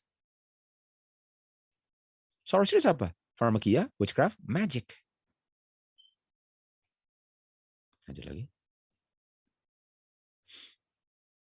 Tuhan ada kontroversi dengan yang mengaku sebagai umatnya. Di akhir zaman. Orang-orang bertanggung jawab akan mengambil sikap yang bertentangan dengan Nehemia. Mereka bukan hanya akan mengabaikan dan menganggap remeh hari Sabat, artinya hari Sabat diinjak-injak. Mereka akan menutup kebenaran hari Sabat dengan doktrin-doktrin palsu dan tradisi. Di gereja-gereja dan di pertemuan-pertemuan besar di alam terbuka, pendeta-pendeta akan mendesak anggotanya betapa pentingnya untuk berbakti hari Minggu. Sekarang saya tanya, ini pendeta-pendeta dapatnya dari mana untuk berbakti hari Minggunya?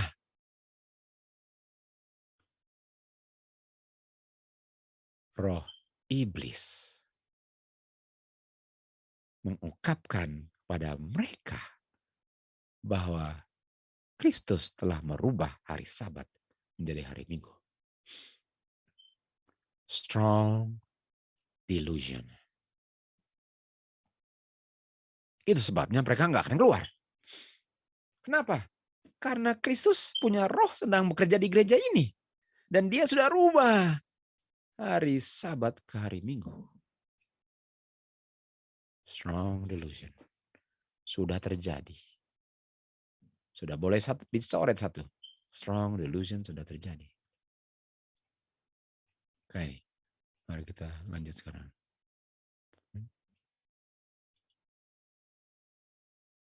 Oops. Oh ya. Oke. Oke. Mari kita lihat ini. Ini strong delusion. Okay. Ini strong delusion. Kalau sudah terima sorceries. Strong delusion. Apalagi strong delusion. Adventist Health Hospital memberikan 850 C19 suntikan dalam 2,5 jam setelah gagal kulkas. Tunggu, ini sorcerer. Ini sorcerer yang memberikan sorcery.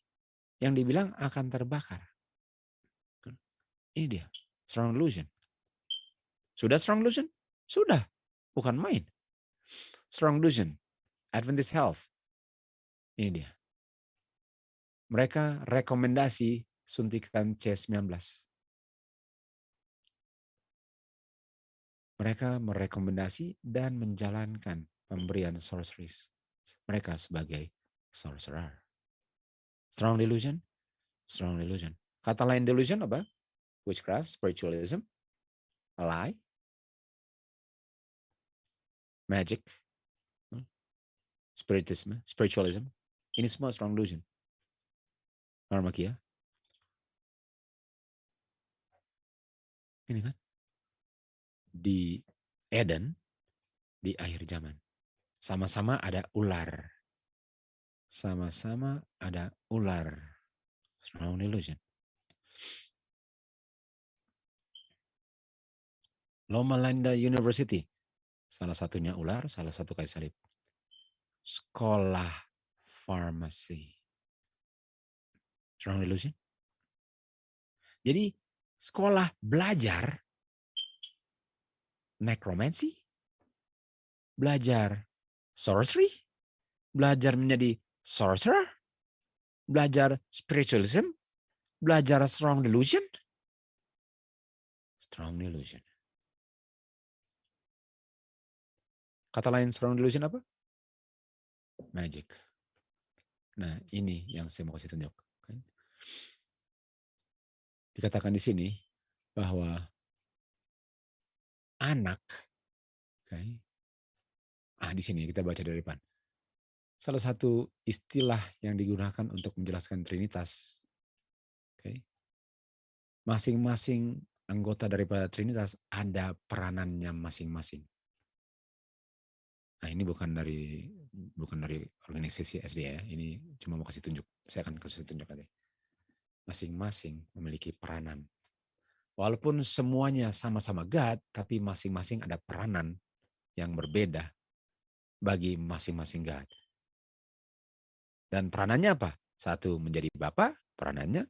Satu menjadi anak, peranannya. Dan satu menjadi Roh Kudus, peranannya. Okay. Ini strong delusion kan? Kalau nggak percaya Tuhan anak Bapa. Ini kan. Ini dia, kita terusin lagi. Tapi kita nggak usah baca semuanya. Masing-masing ada peranan yang berbeda. Masing-masing mereka ada peranan, walaupun sama-sama God, tapi masing-masing peranannya berbeda.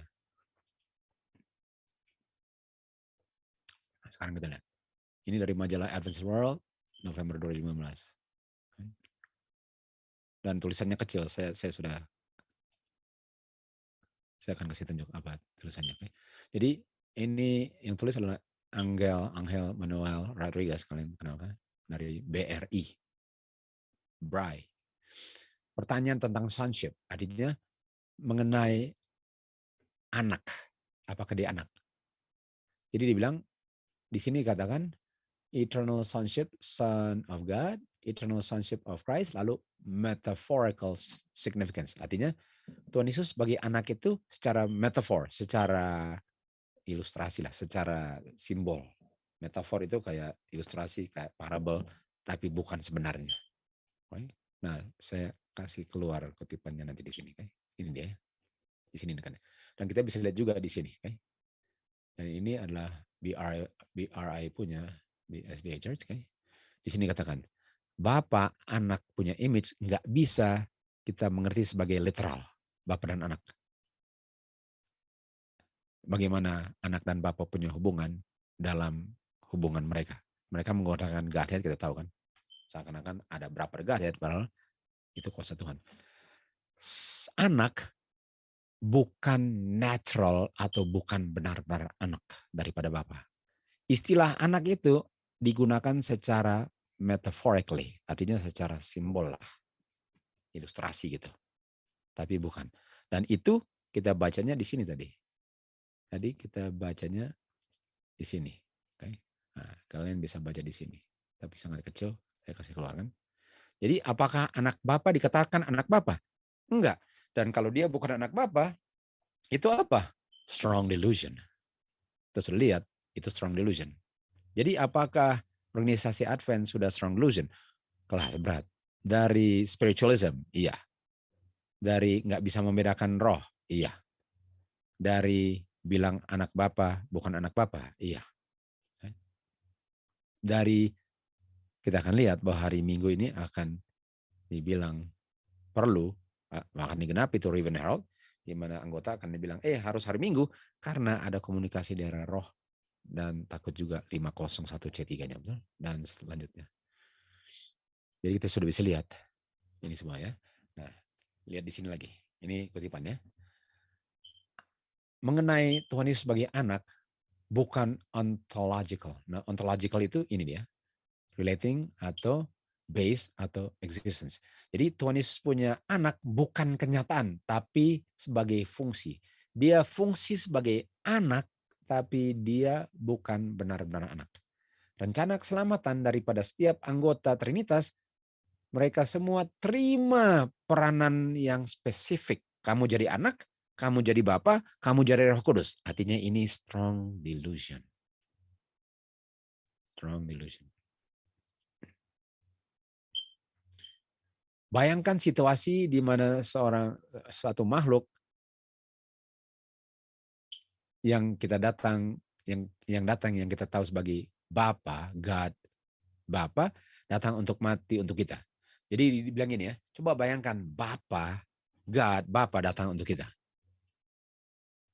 Lalu yang satu lagi itu yang kita kenal sebagai Tuhan Yesus tinggal di surga. Lalu apa? Nggak ada yang berubah. Nggak ada yang berubah. Mau siapa saja yang datang nggak berubah. Karena kalau bilang Bapa yang datang, dia bukan Bapa, dia peranan Bapa. Kalau bilang anak yang datang, apa bedanya dengan Bapa yang datang kalau Bapa bukan anak dan anak bukan Bapa? Nggak ada yang akan berubah. Kecuali kita akan memanggil masing-masing dengan nama yang artinya, oh kamu anak ya? No, saya Bapak. Oh, kamu anak. Karena yang datang anak. Oh iya, betul. Yang tinggal di sana Bapak. Betul. Jadi kalau kamu yang tinggal, lalu dia yang datang, dialah yang jadi anak sekarang. Dan kamu yang datang, kalau kamu tinggal, kamulah Bapak.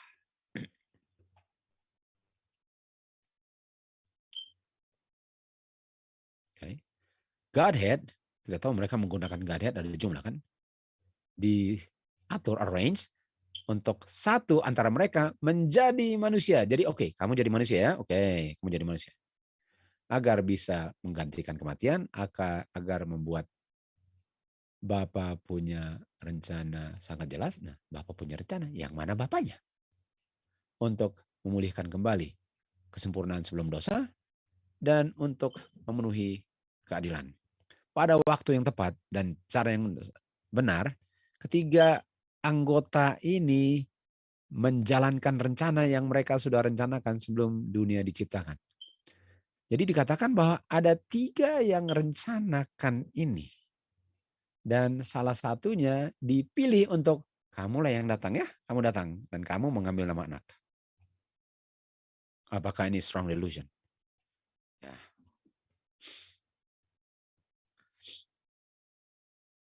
Gospel Commission Matius 8 memerintahkan jiwa-jiwa dibaptiskan dalam nama Bapa, nama Anak, dan nama Roh Kudus. Matius 8 kan? Jadi tutup doa atau blessing berkat daripada menggunakan nama 3 ini, okay? Kita lihat di sini, the apostolic benediction lists the 3 and names Christ first. Dia gunakan nama Kristus duluan. Okay? Jadi kita lihat bahwa Rasul Paulus gunakan nama Kristus duluan. Padahal di sini dikatakan kalau baptis nama Bapa, nama Anak, Roh Kudus. Tapi kita lihat Rasul Paulus gunakan nama duluan. Nah, lihat ini contohnya. 2 Korintus 3:19. The grace of the Lord Jesus Christ, Jesus, God, Holy Ghost. Kenapa ini Bapa dulu, Anak, Roh Kudus, lalu ini Anak, Bapa, Roh Kudus? Ini jawabannya. Rasul Paulus biasanya menempatkan nama Bapa pertama, tapi dia putar sekarang. Bagi dia, dan J.R. Spangler ya namanya, bagi dia, ini menunjukkan bahwa apa sih bedanya mau taruh siapa duluan kalau nggak ada bedanya? Itu dia maksud. Artinya mau taruh nama Bapak dulu, dia kan bukan Bapak. Kalau mau taruh nama anak juga, dia kan bukan anak. Kalau mau taruh Roh Kudus duluan, pusing amat, dia kan bukan Roh Kudus. Strong delusion. Bisa dikonklusikan dari Alkitab bahwa waktu yang dibilang Godhead merencanakan pada saat dulu kali mereka juga mengambil posisi tertentu untuk menjalankan yang mereka sudah siapkan untuk rencana itu. Wow, artinya kamu jadi Bapak ya? Oke. Kamu jadi anak? Oke. Artinya saya Roh Kudus. Oke. Itulah rencana kita. Strong delusion. Nah, kita sekarang ke Adventist Review. Tapi saya akan kasih tunjuk kutipannya karena ini terlalu kecil untuk kalian lihat. Adventist Review. Lalu ditandatangani, dia bilang apa? Dia bilang, sincerely your brother. Okay? Ini waktu presidennya Robert Falkenberg. Jadi dia tanda tangan, artinya dia setuju sekali apa yang diajarkan. Kan? Apa sih yang ditulis di situ? Ini dia.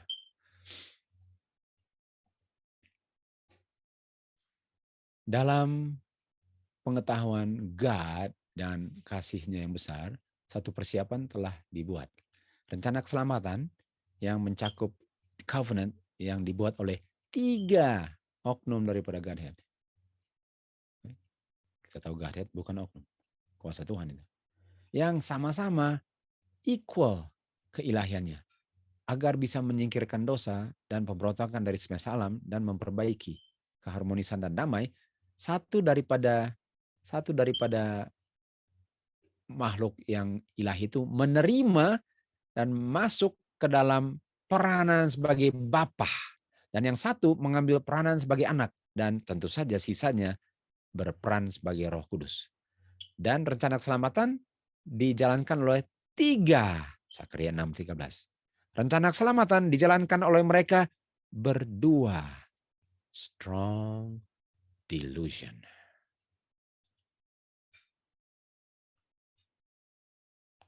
Enggak jelas bahwa persoalan teks menjadi persoalan hanya waktu satu mengasumsi bahwa pengertian literal, benar-benar eksklusif, literal interpretasi dari kalau dibilang Bapa itu benar Bapa, anak benar anak, firstborn benar-benar firstborn, only begotten benar-benar only begotten, begotten benar-benar begotten, dan so forth. Artinya persoalannya ialah kalau kamu benar-benar mengartikan ini secara literal. Kalau anak, itu bukan anak. Bapa, sebenarnya bukan Bapa. Buah sulung, itu bukan buah sulung. Satu-satunya begotten monogenes, itu bukan monogenes satu-satunya. Monogenes, itu bukan. Artinya, dari mana saya tahu apa yang benar kalau semuanya sepertinya sandiwara? Kalau sudah dibilang, artinya semua yang Tuhan bilang, jangan makan. Bukan itu artinya. Artinya nggak apa-apa makan. Let us keep the feast. No, itu artinya let us not keep the feast. Betul? Strong delusion. Itu literalism itu figuratif atau metaphorical, artinya simbol itu. Waktu bilang tentang person of Godhead, bilang tentang Father, itu figuratif. Itu simbol, peranan. Waktu bilang anak, peranan. Firstborn, peranan. Only begotten, itu semua peranan. Dan bisa nggak orang bilang bahwa Alkitab, penulis Alkitab, waktu dia bilang the only true God dan one God the Father, kamu bisa nggak terima bahwa itu artinya dia satu-satunya Bapa yang benar? Bukan itu artinya. Dia cuma satu God Father, itu bukan artinya. Artinya bukan itu. Strong delusion.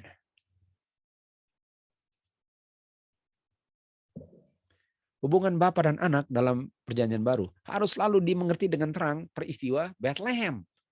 Artinya dia waktu dibilang anak, waktu jadi manusia. Tapi bukan berarti bahwa dia nggak ada sebelum jadi manusia. Waktu sebelum manusia dia bukan anak. Anak itu waktu menjadi manusia baru dia dinamakan anak Bapa. Strong delusion.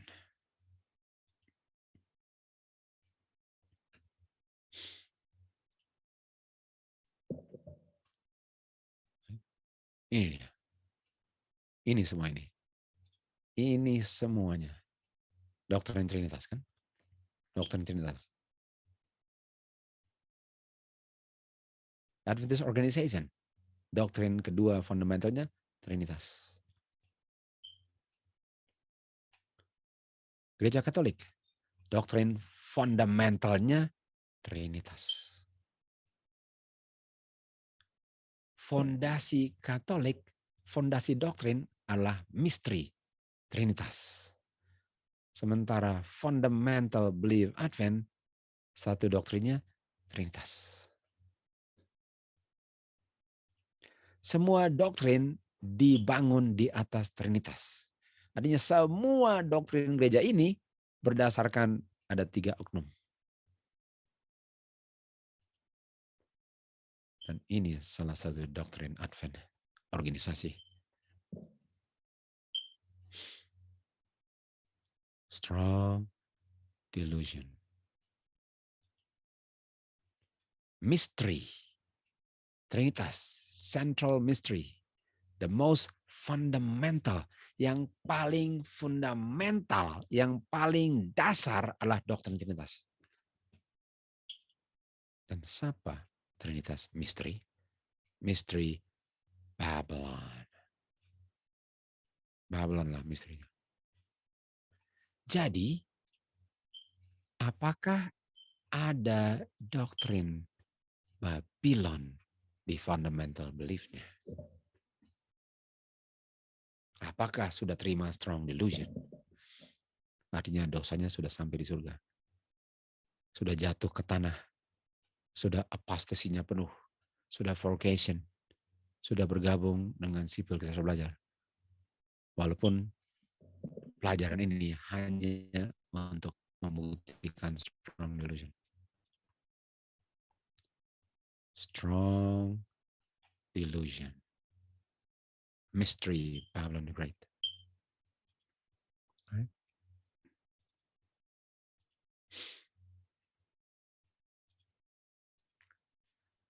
Jadi kita bisa lihat bahwa pendeta-pendeta organisasi Advent akan mendesak anggotanya untuk berbakti hari Minggu, sebagaimana roh iblislah yang akan bilang bahwa Kristus telah merubah hari Sabat ke hari Minggu. Strong delusion. Strong delusion.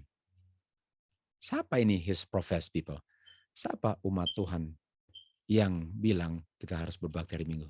Yang mengaku umat Tuhan di akhir zaman. Siapa yang akan menginjak-injak hari Sabat? Dan kita lihat ada bencana-bencana alam. Dan bencana alam ini akan bertambah-tambah. Dan umat Tuhan yang berbakti hari Sabat akan ditunjuk sebagai penyebab murka Bapa terhadap dunia karena mereka tidak berbakti hari Minggu. Siapa his professed people di akhir zaman? Siapa his professed people di akhir zaman? Oh sorry, saya mau kasih tunjuk ya. Oke, sekarang saya tanya.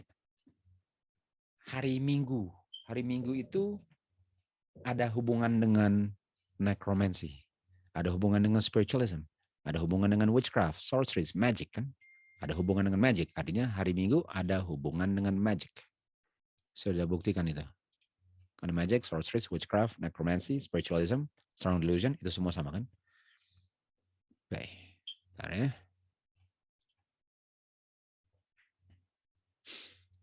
Oke. Mari kita lihat selanjutnya.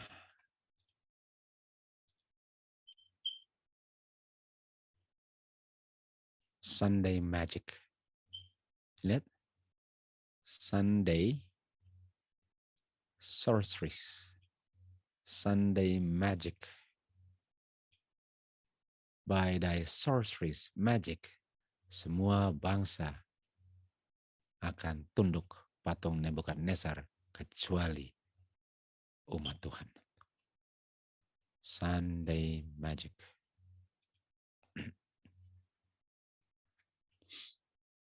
Jadi pertanyaannya, apakah sudah strong delusion? Jawabannya resounding yes. Bukan main sudah strong delusionnya. Mari kita lihat. Siapa professed people? Siapa his professed people? Seventh-day Adventist. God's professed people. Mendesak anggotanya untuk berbakti hari Minggu sesuai dengan anjuran the spirit of devils. Karena mereka sudah terima strong delusion dan believe a lie. Okay? Sudah believe a lie. Jadi mari kita lihat konklusinya sejauh ini dari strong delusion. Kita bisa lihat ya, komplit jatuh daripada Babylon. Semua bangsa minum anggur murka percabulan, apostasy, strong delusion, persatuan gereja dan dunia, fornication, dan hukum Tuhan ditiadakan melalui badan legislasi sudah tercapai. Kita sudah buktikan item ketiga, strong delusion sudah terjadi. Besok dan selanjutnya, atau pelajaran berikut dan selanjutnya, kita akan buktikan sisa 4-nya satu persatu. Sampai semuanya dibuktikan. Inilah pelajaran kita untuk hari ini. Sampai kita bertemu besok. Atau di pelajaran berikut.